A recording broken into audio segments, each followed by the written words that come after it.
Hi. Hello. Hi, ladies. Happy Friday.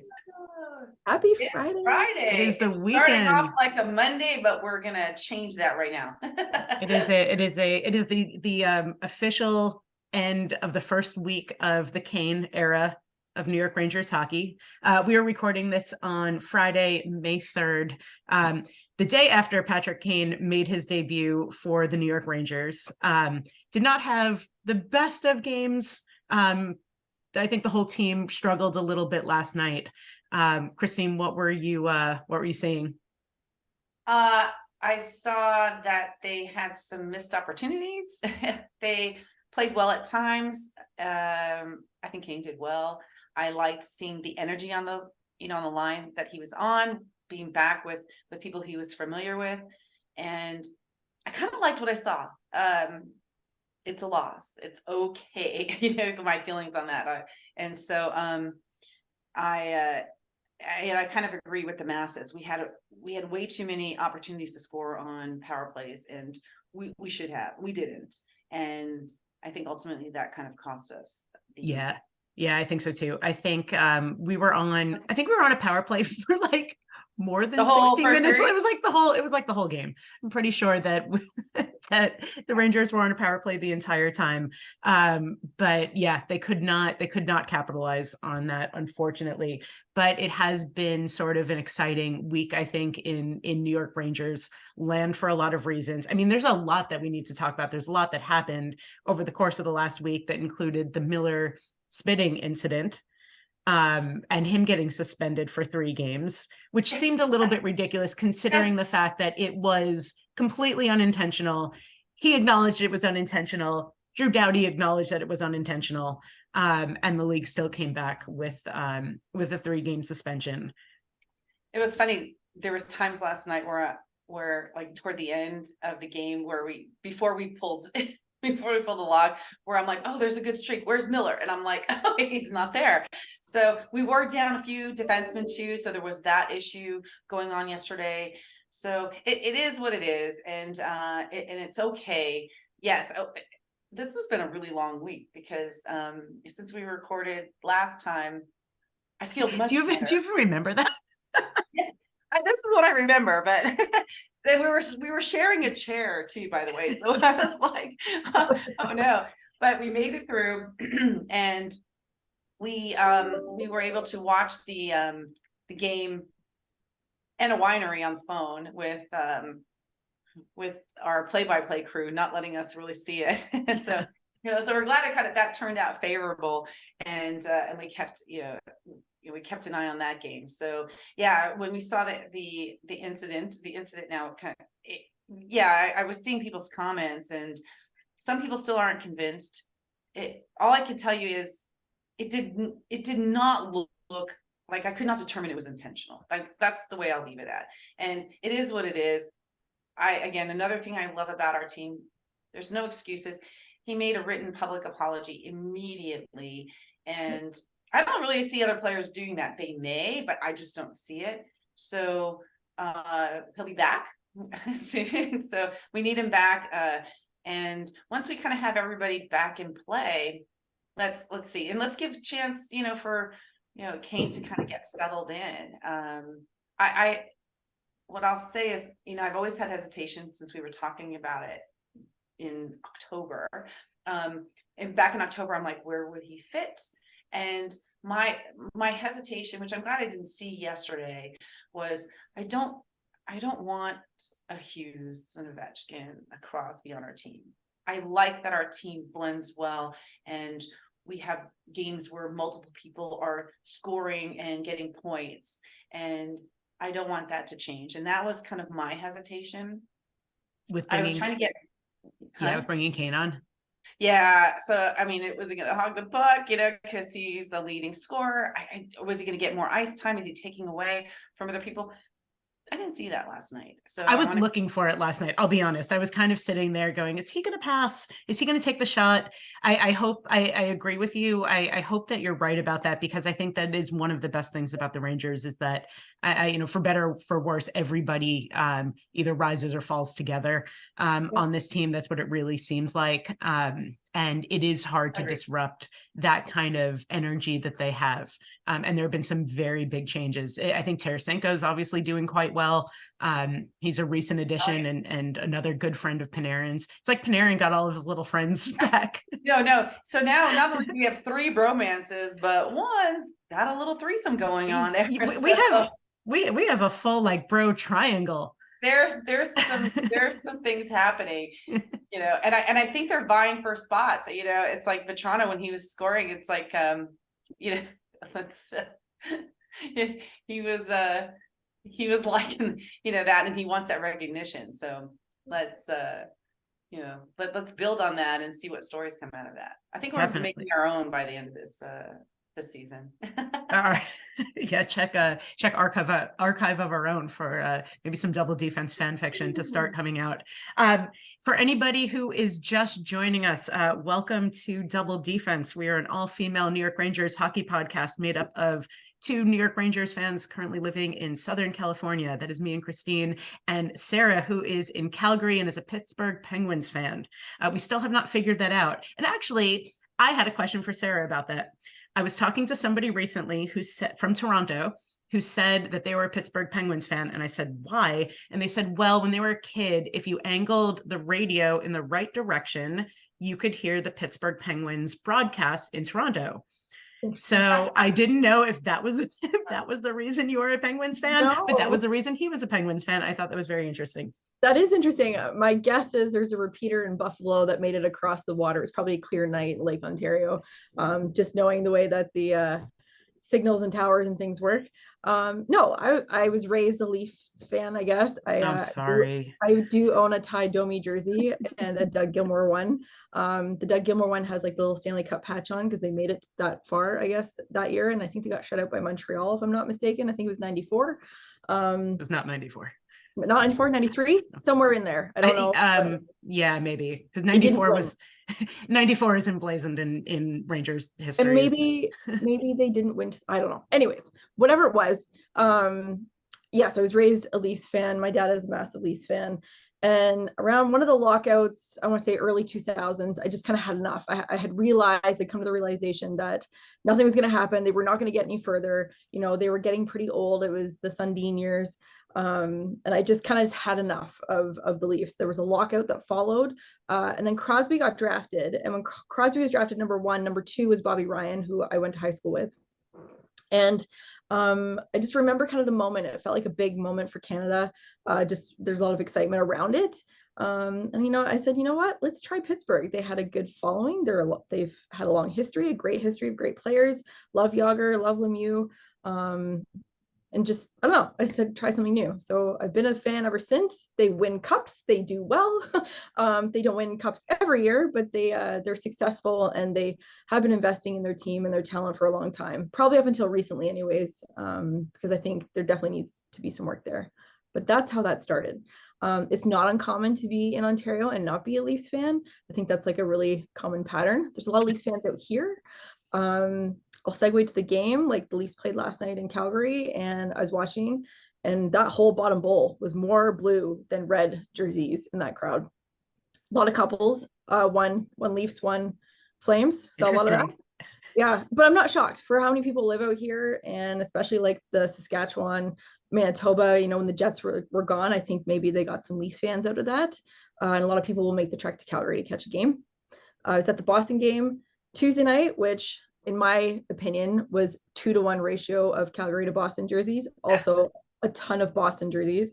That's great. Calgary. That's interesting. Yeah. Yeah, I know. I don't know what it is. I don't know. There's got to be a story there, but I'm also not shocked because of how transient Alberta is in general. But they're also not the friendliest fans. Like it was hard to talk to Ranger fans when we were there, and there weren't as many. Boston fans were like, when we were leaving the building, they were all like in fight mode.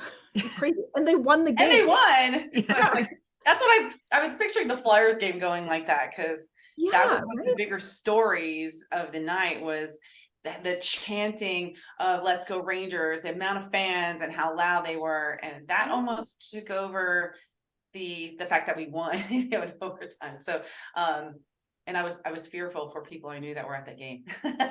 Yeah, Boston fans are intense, and we have some Boston Bruins fans friends, and I think when I first met them, I was like a little scared of them. Boston takes their sports teams very seriously, very seriously. Definitely. It's you know, I've been to Fenway. I haven't been to the Boston Gardens, but I've been to Fenway. I've seen that whole approach. There's also a lot of Boston Red Sox fans here, which is maybe kind of random. And there's other rivalries. They're against everybody. Yes. So Yes. Because everybody hates Boston.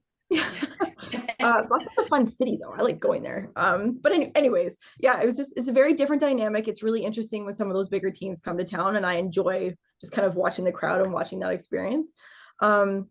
Just to tap on to that Doughty spitting incident earlier this week, I was texting you guys when I was at the Boston game. We're sitting there, and all of a sudden there's a PSA about, like, you know, any like spitting, throwing of things, whatever. If you've been hit, you need to alert somebody. Like, it was one of those, just know that we're here and we understand that this is, you know, great sportsmanship. And I was like, what is happening? Have I just missed this every other time I've been here? But no, my husband was like, this, we've never seen this before. So it made me wonder if it was immediate response to like the spitting thing. Well, the crowd wasn't doing that. I mean, Yeah, I've there was seen a specific response for Boston. Well, I'll tell you, like when I was at the Lundqvist game last year when they retired his jersey, and there was a huge controversy because I think we were tied, or we were down one, whatever it was. We scored a goal with like a couple seconds to go, and they waved it off, and like people started throwing stuff, which is very uncharacteristic, especially that night. And so you know, they had to do a PSA then for that game. So it's rare that we see that and it warrants a message, but it happens, you know. But that was like an on ice thing, accidental. That was weird. Unless people were mimicking it in the stands that night, we missed that. Maybe. And you know, now I wonder. And now I wonder if the next time I go to, if it doesn't show, if it's like just for Boston, which, you know, wouldn't surprise me. We'll see. You'll take notes next time you go to see if it's something we are missing. Maybe that's when I go get beers. I don't know. Yeah, maybe. I did notice I have been watching the Flames this week, but I've been following Pittsburgh online, and they're picking things up. They're rallying back. They're winning, so there could be some hope there for my Penguins in the wild card.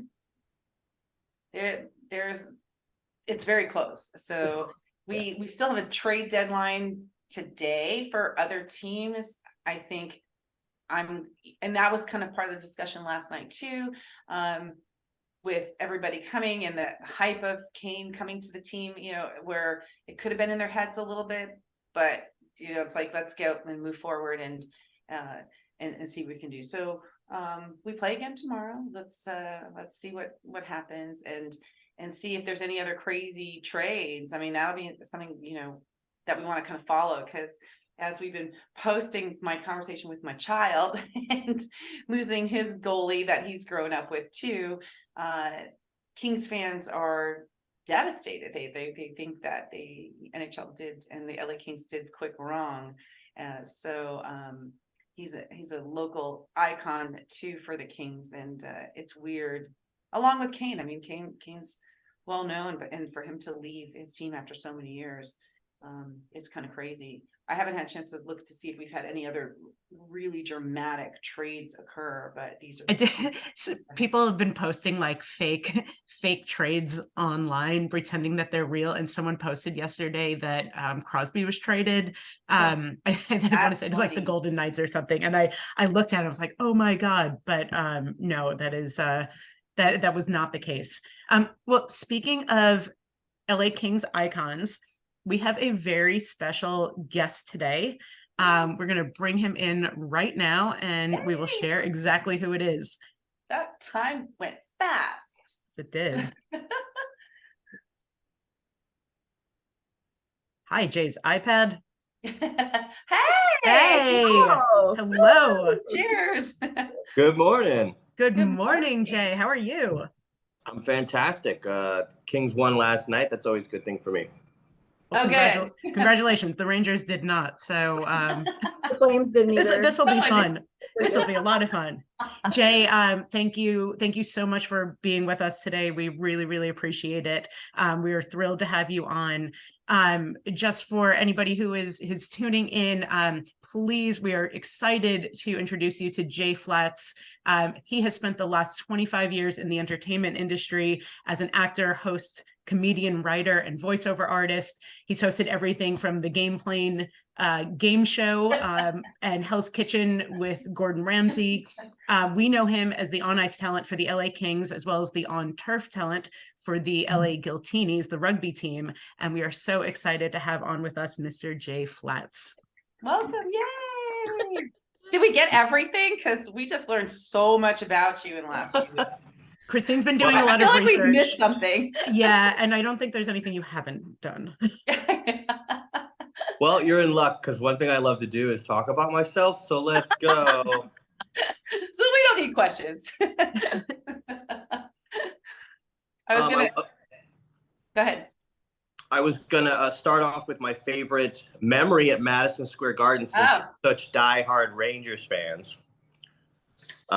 In 2007, I was traveling with the Harlem Globetrotters basketball team. Not a fake story.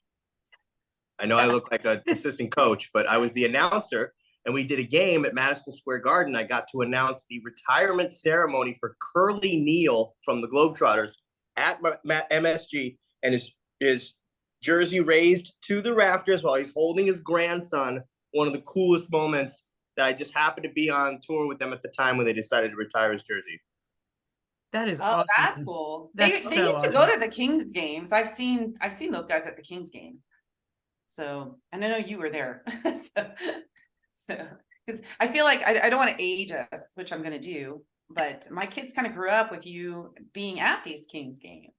So I thank you for the New York tie-in to that. Because that was one of the things, like you were a staple for all those years. How did you get into the Kings organization, and how long you were there? A long time. Yeah, I worked 10 seasons for the Kings and for the Reign. That's right. Even back when they were ECHL out in Ontario, California, and then became the AHL team. But I actually got a job on the promo team, on the Kings crew, just tossing out T-shirts and, giving away the prizes and interacting with the fans. And there was no in-arena host. At the time, there was David Courtney, who had been the public address announcer for the Kings forever, and he was in all kinds of movies like Angels in the Outfield, and he was legendary. But they didn't have a host running around the building. So after being with the team for like a month, I spoke up and said, "Hey, I've got a ton of experience on the microphone. I'd like to try it."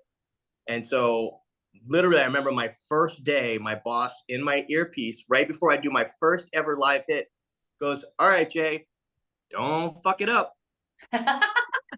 And I didn't fuck it up. I didn't fuck it up. And it turned into a 10-year passion job. Loved it. Was there for 2 Stanley Cup championships. I got to ride with the Stanley Cup in the parade. Yes. That's so cool. Yeah.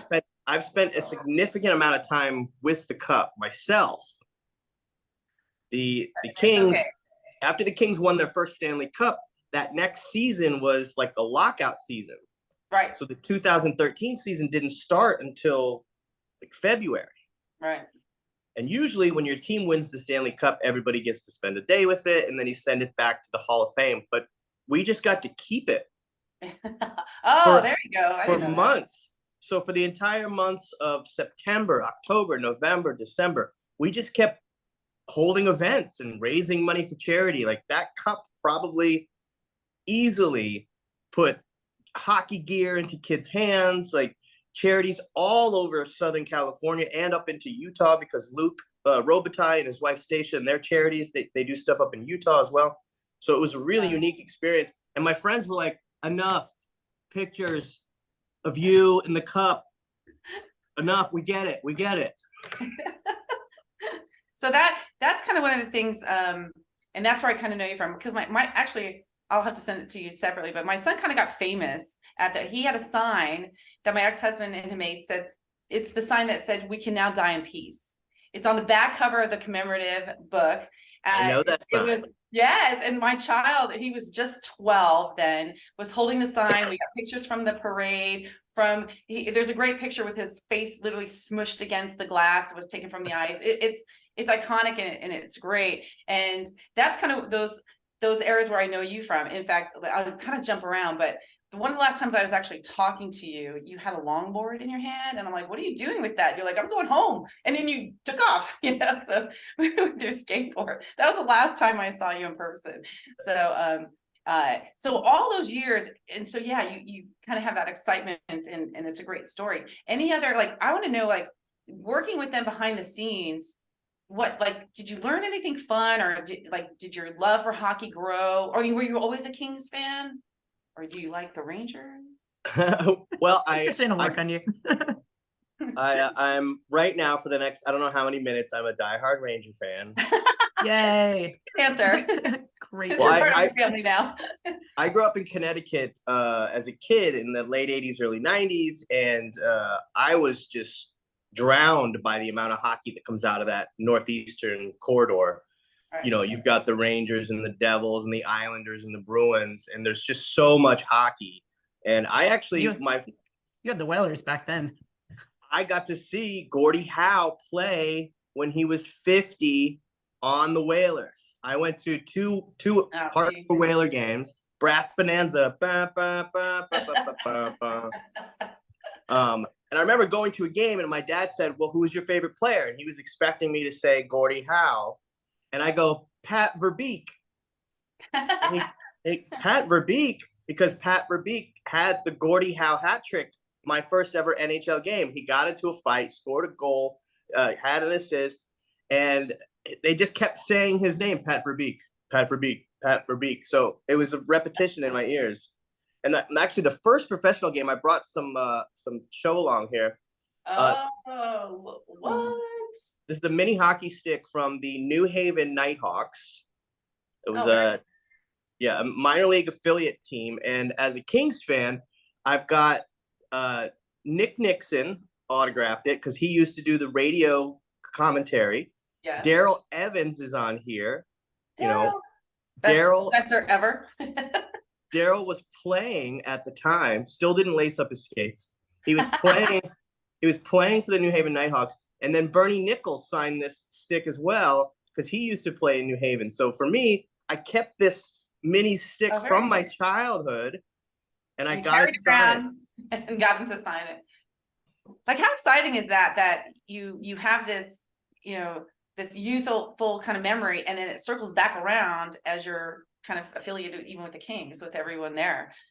Yeah, when I got to LA, I wasn't even following hockey. I moved to LA in 2000. I had spent a bunch of time on the road traveling theater for kids, and I lived in Florida, and I just wasn't into hockey. But when I got in 2007, I had a chance to audition for the Kings, and I jumped in both feet. I was like, okay, cool. Let me learn everything I can. I didn't know about things like Miracle on Manchester. I didn't know about that kind of stuff because I was an East Coast kid, and I didn't really know, other than Gretzky's impact and Luc Robitaille, I didn't know anything about the Kings. But boy, I'll tell you what, those season ticket holders, if you don't know, they will educate you. They'll sit you down. Come here, come here, come here. You know who that is? That's Steve Duchesne. We used to love Steve, but then he got traded and then he disappeared. We don't really know him. That's Matty Nordstrom. You got to know Matty Nordstrom. So 10 years in that culture, and I got to spend time with Marcel Dion. I got to spend time with Rob Blake and Nelson Emerson, and the guys who are helping to build the organization. So I got to see a lot of stuff behind the scenes. I would show up early. I would stay late. I got a lot of advice from Bob Miller early on. I was asking him about trying to go into broadcasting and, how to call games and what's your perspective. And I remember Bob Miller telling me, if someone's watching or listening, can they close their eyes and see the game? That's your job. Can they close their eyes and you tell them what the game looks like? Moving left to right, whatever the descriptions might be. And he goes, if you have a favorite way to say the puck goes in the zone, enters the zone, flips the zone, skips into the zone. Just stick with your favorite way. He goes, you don't need 30 different ways to describe the same action. Have you tried doing the play-by-plays with him? I've done play-by-play. I'm actually doing play-by-play for poker right now, which Oh, doesn't have as much Very movement. cool. I just started doing commentary for Live at the Bike, the live poker stream at the bicycle casino. Yeah, but hockey, I jumped in with both feet, and I saw this I saw an opportunity, being selfish. I saw an opportunity for myself to move and grow. And one of the things I've learned being in entertainment and sports is you have to create your own opportunity windows. So I found this job with the Kings that put me in front of 18,000 people 50 nights a year. Yep. And in a world that's full of so much information, and in order to see someone in person perform is invaluable. So I still have relationships. I haven't been with a team for 4 seasons, and I still have opportunities that come up. Some people still call me the Kings guy, which I take as a compliment. If they forgot my name, it's okay, but they're still calling me the Kings guy. Oh, you're the Kings guy. It's weird to go to a game. I don't go to as many now because I had season tickets with the kids growing up. But when I go when the Rangers are in town, I think it's weird to see that you're not there, because it's so you were just always there, and so for a while it was weird because people would be like, "Are you back?" And I'd be like, "I'm drinking a beer." Like, no, I'm not back with the team. I'm drinking like you. One of my favorite things, and last night was another example. I go to the Kings game. Everyone's upset. How could they trade Jonathan Quick? And I have to remind them. Yeah, I was gonna get into that one. I was like, Gretzky got traded twice. Remember, the great one was traded. So don't tell me no one can trade this person and no one can trade that person. I mean, you guys just picked up a legend out of Chicago. The Rangers just picked up Patrick Kane. Yeah. Well, and Gretzky, the last trade, he asked to be traded because he wanted to be with us. It's fine if you're getting So the more player. Messier, but so, and then the quick trade was it's like this. But The Blue Jacket, because he was traded to the Blue Jackets and then like 20 seconds later was traded over to the Golden Knights, and the Blue Jackets had posted something on Twitter that was like, our time with you was quick but memorable. Yeah. like blank. So well, I was making jokes last night at the game. I would unzip my jacket and go, I already bought my Golden Knights jersey. and then my friend Chris was like, yeah, well, I bought a Blue Jackets quick jersey. Man. Because I guarantee still have till 3 o'clock, Yeah. But I bet the NHL website had quick jerseys available for purchase with the Columbus Blue Jackets. Totally. So there's gonna be that one fan who shows up. He was a Blue Jacket. That'll be awesome, though. He'll always be a Blue Jacket to me. Meanwhile, the Rangers had people modifying their whatever jersey had an 8 on it to modify it to a Kane number because they couldn't get a Kane jersey. So that's funny. Yeah. So that was a piece of conversation last night at the game, and I'm hearing my child was threatening not to go to school because he felt sick, but he's in Vegas. So I'm like, are you happy now? He's not. So it's a dilemma, but they won. So that's good. So with your ride to the top with them, which was outstanding and amazing, and we were there for it all as well. Can you see them, getting back to the top again with how they're conforming? Yeah, I see this team has a lot of potential this season, and that's why they had to make tough decisions like letting Jonathan Quick go. They had to get, they need a good, strong left-handed defenseman. They need to secure up the back end because even though Phoenix Copley has come in as a pretty solid goaltender, I noticed a lot that the Kings they had very soft defense. So a lot of tough games for Jonathan Quick when your defensive pairings leave you out to dry. We know so that. I think, yeah, we know that feeling well. But I do think, what I witnessed, even going all the way back to 2012, the NHL Stanley Cup, no joke, is the hardest thing to win in sports. It is. I don't care if you're an NBA fan, NFL fan, Major League Baseball fan. There's nothing harder to win than the Stanley Cup. I'm making clickbait for you. Jay Flatt said, "There's nothing harder to win than the Stanley Cup." I got to witness it firsthand twice, and the Kings won it in two dramatic fashions. Exactly. I still don't even know how they did it in 2012. Coming from behind so many games, they just kept. I mean, I'd watch these games like I don't understand what's happening, and then they'd win. So Well, I think the moment that because I feel like I was part of the Kings culture for a while, and it was that run in 2012. Every time there was a playoff road game, yep. I would host a party at the ESPN Zone downtown. Okay, yeah. And I remember we won the first party because they won a road game. Really intense. The second party, sold out capacity, fire marshal called, too many people at the ESPN Zone, lines around the corner. You're the reason everything got blocked off during the playoffs because we were stuck in that. And so now I know. And the craziest thing is we hosted 10 parties while they're on the road, and they won all 10 games.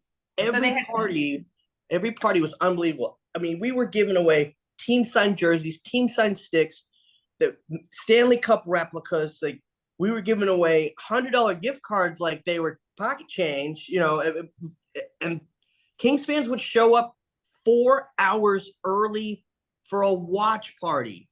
Yeah. Like it was we were selling concert tickets. I remember I used to work right at TCW, which is right over the pantry. Oh, yeah. I remember for the parade, I was on the 22nd floor, and when they had the parade, well, for the one parade we were there, so everything was very blocked off and very, very organized. You had to have a ticket to get past each checkpoint. They kept everything clear.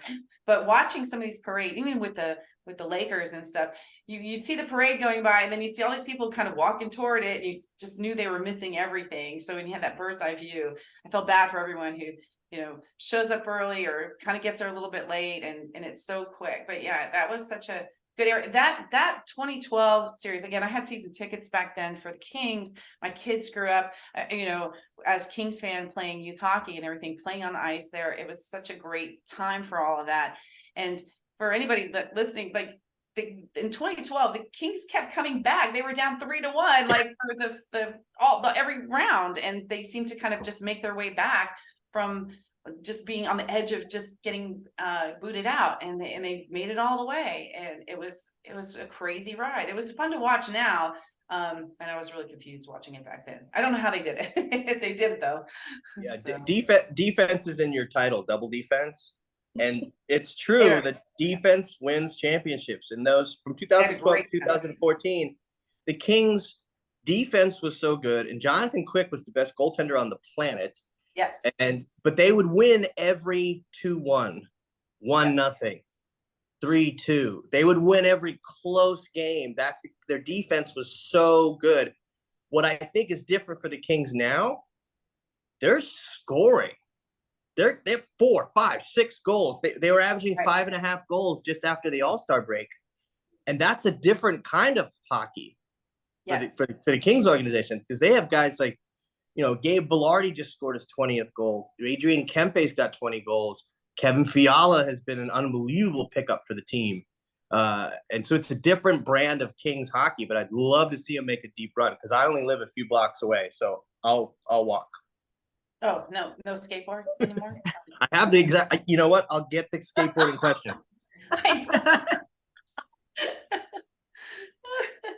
You live in like a sports memorabilia store?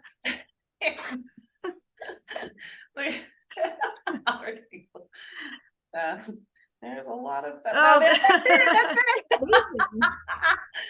Oh, I remember that. What do they charge to valet park that thing at crypto.com arena? It used to be 20. But I got to ride that skateboard down Figueroa before the parade started with a giant Kings flag with 100,000 fans chanting my name. I remember that. And what's funny is I must have passed, I don't know how many people. I had my Kings badge around my neck. I must have passed 100 police officers. And one female captain stopped me, said, "You can't do that." You can't do that. And the fans started to boo the officer. And two other officers came over and said, no, that's Jay. He's cool. We know Jay. Like two LAPD officers were like, no, he's fine. He's not some rando fan. And she apologized. She was like, oh, I just thought you were some fan. And I was like, I have a Kings. Forget it. That's good PR for the LAPD. They could use that. Big shout out. I actually have done multiple events for LAPD. I did stand-up comedy shows for them, and the money that I did from the show went to families who had officers affected, either shot in the line of duty or passed away. So yeah, shout out LAPD. They need some better press. Definitely. I'm Jay Blatz. I'd like to tell you about the Los Angeles Police Department. Please contact Officer Sarah Faden at Community Relations. There you go. So since you had so much time with the Stanley Cup, you have any stories that we don't know about? Stanley will leave you. Stanley will cheat on you. Yes. Stanley has no loyalty.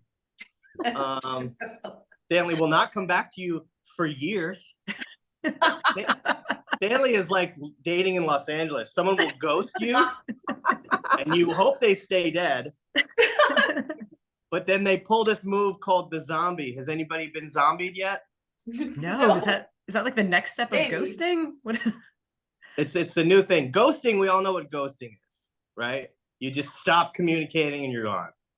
But zombie is you don't hear from this person, and months later they come crawling back into your life because they're still lonely. I've had that happen.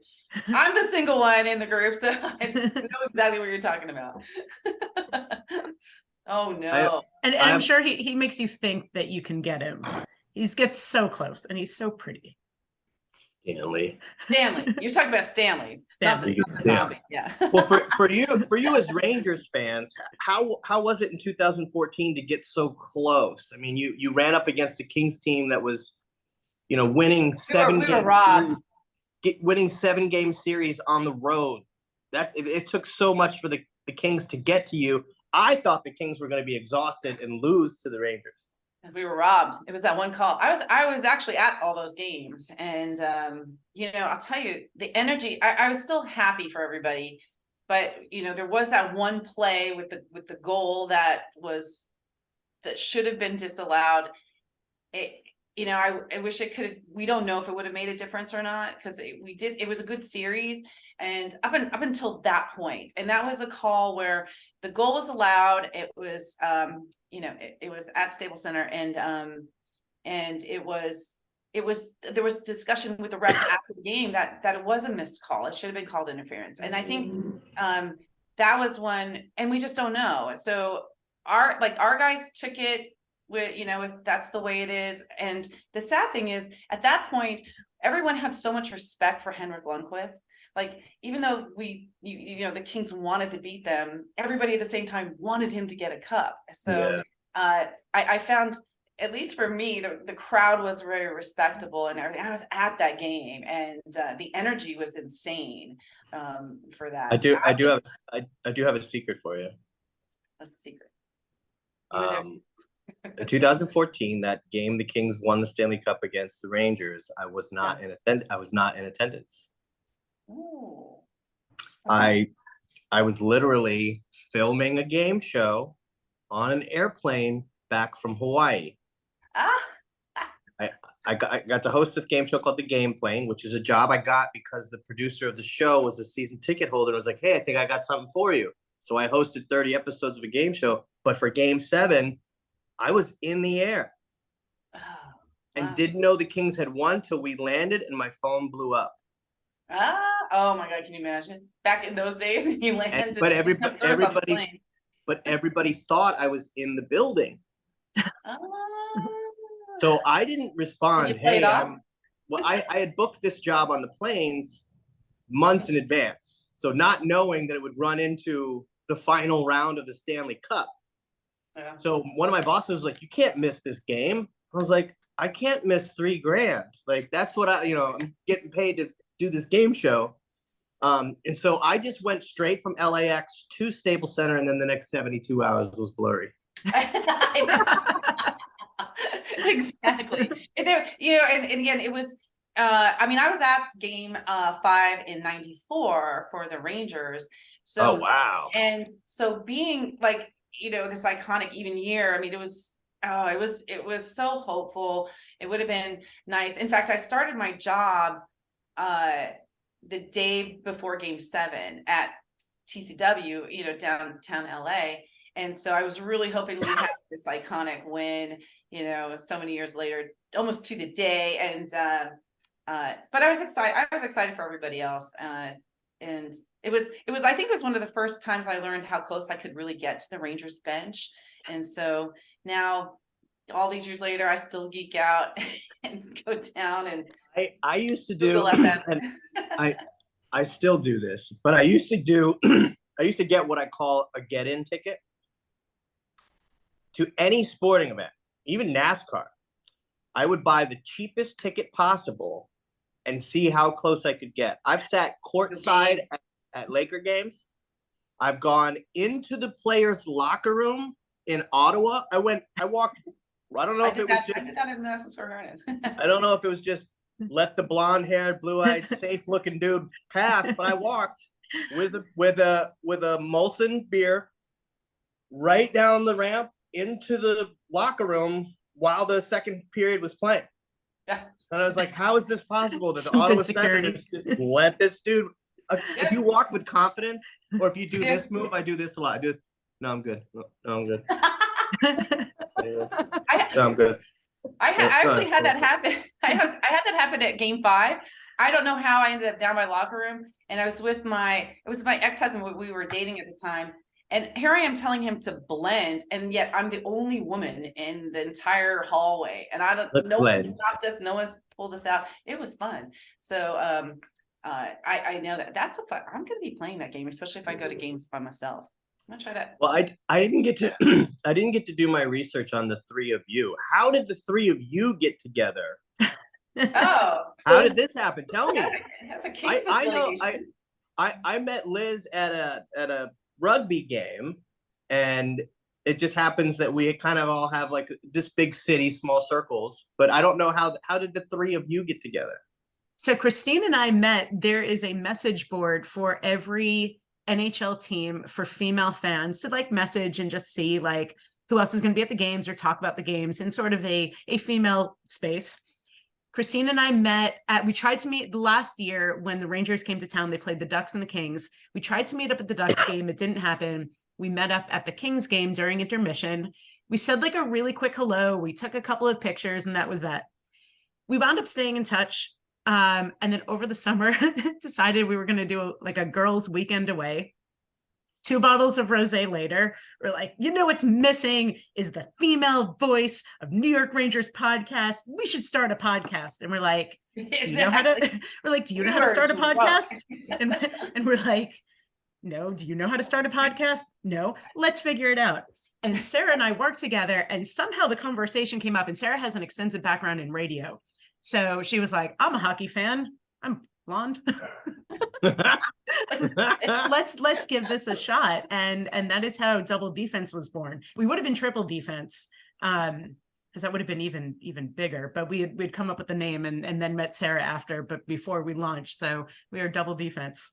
And all thanks to Liz taking notes during our girl weekend, because otherwise we would have forgotten it after a minute. I was like, well, you get drunk with your friends and you start throwing around ideas for like all the cool stuff you want to do in the future. And like 95% of the time, like a week later, we're like, what was that great idea we had? Like, did we talk about something? So this way we kept it and we went for it. And it's been an amazing ride. It really has been. And then, we were in touch with you, Jay, on Instagram. And I remembered, for sure meeting you at the Giltinis game. I mean, Giltinis are a whole other conversation for a whole other podcast. That was an unfortunately great, but quite short-lived professional rugby team in LA, who is no longer. Christine came to some of the games with us. It was fun. Rugby is a fun sport to watch. It felt like hockey on grass. There were a lot of the same elements. I mean, Yeah, a lot less clothing on the players. So we were like, that's great. Well, here, I know this is a hockey podcast, but I'll jump in on that. I jumped at the chance to work at the LA Coliseum. Yeah. A friend of mine called and said, "Hey, do you know rugby?" And I lied. Sure. Oh yeah, love rugby because we're doing this rugby team thing at the Coliseum. Love it. So I literally, this is my secret, I guess. I literally Googled it. I was like, all right, rules of rugby. Now we know all your secrets. What is rugby? I mean, I've known about Australian rules, football and rugby and whatnot, just basics. But I jumped in with both feet. I had a great time working there. Made some great friends. And rugby fans were very approachable, usually drunk. I mean, it was very hockey oriented. Same, there were Kings fans that I knew that went to the Giltinis games as well. But I think that their whole thing was way bigger than, like, it's like when you go to the grocery store, don't buy when you're hungry. Like, that was what happened to the rugby team. Like, they were trying to play their games in the Coliseum. This is like an 80,000 seat stadium. Then they played one at SoFi. Oh, like, although I did get a chance to one of those parking lots. I mean, I got a chance to work at SoFi. I did the PA announcing for 8 flag football championship games in a row. From the littlest kids to the biggest kids. So cute. 8 games in a row. It's now time for the Rangers versus the Bruins, and it was Rangers baseball logos against UCLA Bruins logos. So it was very confusing if you were just listening. You were like, wait a minute, what's happening here? But that was fun. That was fun. No, very exciting. And Jay, what are you working on these days? What do you have upcoming? Anything that you are excited about? I have several things I'm excited about. One of them is there's this live event company called Hitkor, Hitkor, and they produce these awesome live and streaming concert events, music, comedy. We just did the band Ministry. Oh, nice. And industrial metal. And then a few nights later, we were doing an In Vogue concert. And then we've got big band music. And so I am like the low budget Ryan Seacrest of the show. That's my claim to fame. I am the low budget Seacrest. But it's a cool experience where you actually can tune in, watch a concert live, instead of having to wait in line and pay for this and pay for that and whatever. You can watch it live for like $18, and then you control your experience. So you can pick which cameras to use, to follow, to control. You can pick spatial audio where you can listen to what it actually sounds like in the room, and you control your own experience. So cool. Yeah. It's and so I'm excited because I pitched them an idea like, well, why do you think people would watch a late night talk show, a streaming late night talk show on a real set with a real crew? And they loved the idea. So we're doing a pilot. I'm very excited, called Just Comics with Jay Flatt. So it's a late night talk show vibe, no bands, no actors. It's just me and comedians only. So I used to stay up late and sneak a peek at Johnny Carson when I was a kid. And I always felt bad after the comedians performed. You didn't know if they were going to the couch or not. And most comics just went back behind the curtain. You never heard from them again. So I always thought if I had a chance to do my own show, my own platform, I would do a show that every comedian gets to sit down and share what they're working on, where they've been, how they got there, what's coming up, what's the world of comedy like right now. So I'm excited to do, we're going to do a pilot in May called Just Comics. That's something I'm very excited about. Can you tell? Can you tell them? No, not at all. Not at all. And that's a great thing, because we were just talking about that before you came on, is, this through COVID, because, we're coming up on St. Patrick's Day, we were talking about Dropkick Murphys, and during COVID, like they put out a free show that we can all join in, because we're all sitting in our rooms and our balconies watching things. And I know a lot of comedians were doing that too. I have friends that are comedians throughout like the last 2 years. It's just putting on these shows for tips and and small things and stuff. So to kind of break I did one virtual comedy show Yeah. and they didn't have the ability for me to hear the audience. Oh, that had to Yes. be tough. Yeah, it's hard. So Yeah. I watched it back. I watched it back later Mhm. with the audience reactions, and I just kept telling jokes and didn't wait for the laughter. So it's like the weirdest thing. I would tell a joke and get a reaction, but I just kept going. So like the audio's all messed up because you're like, is he gonna slow down? And I literally, because I couldn't hear the audience's reaction, I just rapid fired my jokes in a row. I was like, I'm gonna get the hell out of here.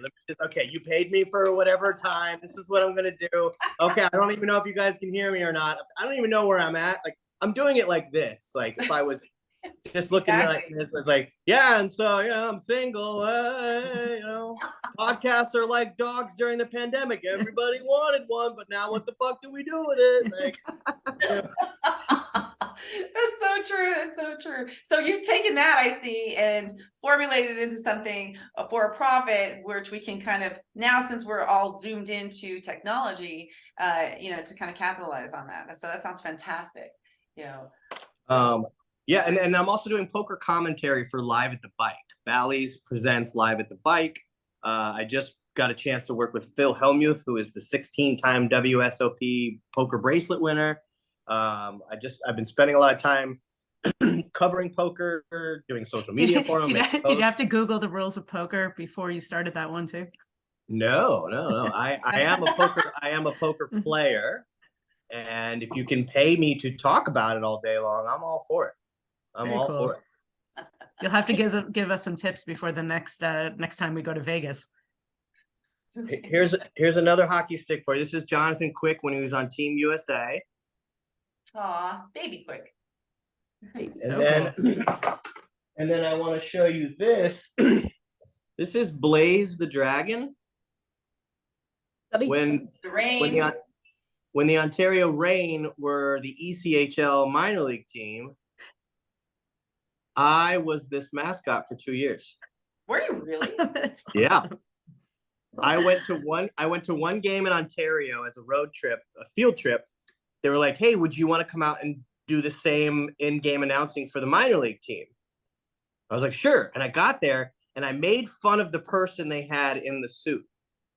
There's something like, I made fun of the person. I was like, whoever's in that dragon costume is terrible. And my boss at the time goes, well, why don't you try it? So I did. I was Blaze the mascot. oh. And at one point in real life, the mascot suit had a tail. We had to wrap it in hockey tape because I burned the tail on the pipe of the Zamboni. So the rain's out in Ontario, and I'm in that area. So Liz is on the west side, I'm on the east side, and so like I'm really familiar with a lot of the rain. My kids used to go and they do the rappelling there and stuff. So many games. Oh, that I never knew that. So, yeah, I don't know how to track this. I don't know if there's a way to get the analytics on this, but I might be the only person to ever start a minor league hockey game in a mascot costume, get out, take a shower, get on camera, host a game, get back into the costume, get out of the costume for the second intermission, get on camera and host the thing, and then spend the third period in the suit.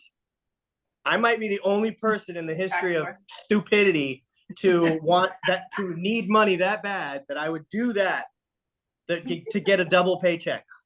That's fantastic. Challenge. Listening, challenge is on. Funny thing is, there was an intern that was like, I can do it, right? And I was like, which role? He goes, either one. And I said, okay, pick one.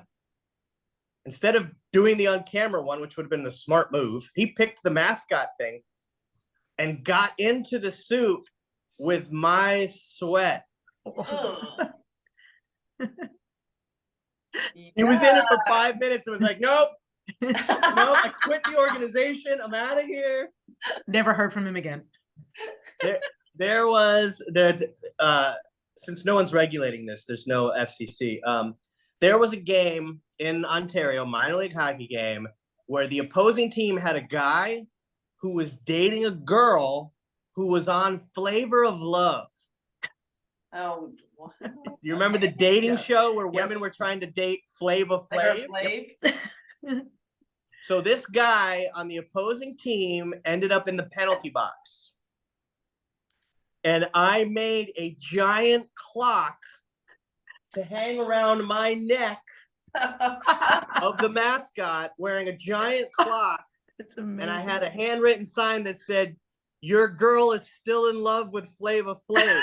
Oh my God. And he lost his mind, said that when he was in the locker room during the second intermission, he smashed lights, Oh, threw geez. shit around the locker room, and demanded to confront me. Ooh. Demanded. As the mascot or you? To just confront the mascot, to confront me. So the management said that security had to hold him back. And at the end of the game, he never made his way down the hall. They made sure they didn't get to me. But everybody's freaking out. Like, are you okay? And I'm like, I'm fine. This is hysterical. Are you kidding me? This is amazing. And at the time, the head coach of the Reign comes down the hallway. He never came down this end of the hallway ever. Came down the hallway and knocked on my dressing room door. And everybody thought I was getting fired. Coach sticks his head in the room and he goes, "Thank you." Wait, did you guys win? Oh, yeah. We crushed. Their whole team There was we go. distracted. But the second and third period, the team was distracted by where is the mascot. They weren't watching the game. They wanted to see if I would make an appearance on the lower end of the bowl again. And I did. And I actually sat opposite of the player's bench and just tapped on the glass. And the weird thing is, I'm on the inside couch. the They have six. couches right there on the other side. You should have sat on the couch and just tapped it. And the weird thing is, just like any other mascot, I'm smiling inside. Like, I would take pictures with fans, and inside the suit, I'm like, it's just something you do if you've ever been a costumed character. I've never actually told that story on any female-oriented podcast ever. Look, we know how to bring it out of you Yeah. now. And we know you have more, so we'll have to definitely do this again. Wait till we have you on again. I know Yeah. all the Thank you. things we're gonna hear. Thank you for that exclusive. That was amazing. Yeah. I mean, if you need a playoff report, let me know, because the playoffs are coming and I'm going to be paying attention. Oh yeah, absolutely. are. Us too. Maybe we'll I, have another It's very another exciting. LA New York. Oh, I wanted to explain the wall behind me. Oh, yes. I also have another business where I consult people's card collections. So behind me is a wall of unopened wax. It's all unopened basketball, football, baseball, hockey. It's packs from the 90s. And it's a friend of mine's dad has like a garage, 2 bedrooms, and an office full of collectibles that he's never touched. So now I curate personal collections. Like, he has Jordan rookie that's beautiful, a Gretzky rookie that's probably a 1 out of 10. It's all beat up and bent. It probably ended up in some bicycle spokes. But I curate card collections now. So for years, people have been like, "Hey, will you look at my friend's card collection?" And it's usually garbage. But now people are starting to send me to like real gems. Like, I got a stack of like 32 Richter rookies. I'm gonna go get them all graded. I'll go get all my Mike Richters are going to PSA for grading. As You know, Jay, I saw on your Instagram you have a reel where you must have been curating at that garage, and the way you presented it almost seemed like a show pitch. Like, do you think there's something in development there? It seemed very interesting. I'm sure there's hundreds of thousands of homes across North America that would appreciate some attention like that. Yeah, there's a YouTube channel called Chasing Cardboard, and these guys do an excellent job of the behind the scenes, the in-depth stories of people and their collections. The last 2 collections I've gone through, the collectors don't want to be on camera. So it becomes a Jay only show. So right now, I like that you saw that, because I do have a ton of footage of just going through boxes and shelves and rooms. So at some point I will put all the footage together to create something that would be like, hey, I'm your guru when it comes to going through the garage or whatever it might be, you know. And I enjoy it. I love digging through. I had to like put on a mask the other day going through this garage because it was so dusty and moldy and it was very pandemic-like inside this Orange County garage. But yeah, I worked at a baseball card shop in high school. And if I was smart, I would have started a grading company a long time ago because I just went to the Ontario, California baseball card convention, and everything is now in a slab and graded. If you don't know what that means, it's you pay someone $15 to evaluate your card on a scale of 1 to 10. And that's what people want to buy now. They want to buy that.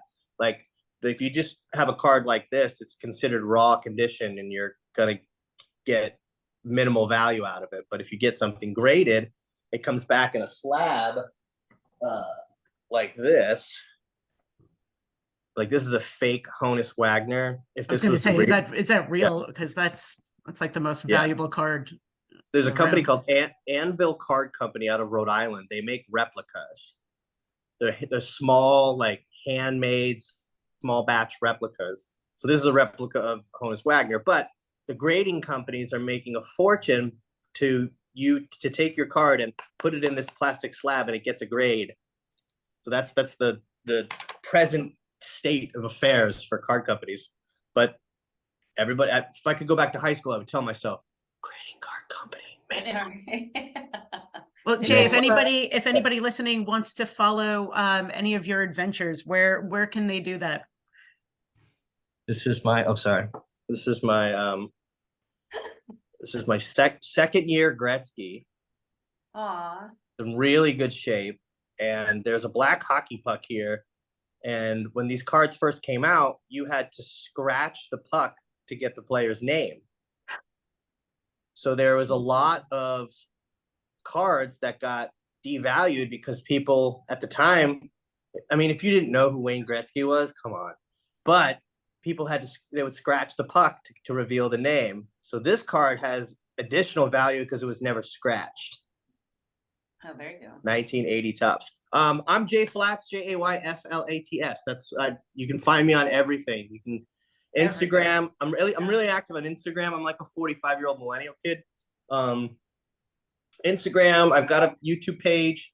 You can find me on Farmers Only, J-Date, Match, eHarmony. I'm actually dating 3 real estate agents because I met them on Zillow. Wait, I'm on the wrong pages. Yeah, I'm learning things here. You have to use the apps the right way. You want to date a man with a good job? Go on Zillow and pretend you have the down payment. I have the down payment and the credit score. So hey, come on. Yeah, I don't send pictures of my eggplant. I just send pictures of my credit score. Well, Jay, thank you. Thank you so much for joining us today. We really appreciate it. This was an adventure and a half. I feel like we've learned so much about so many different things.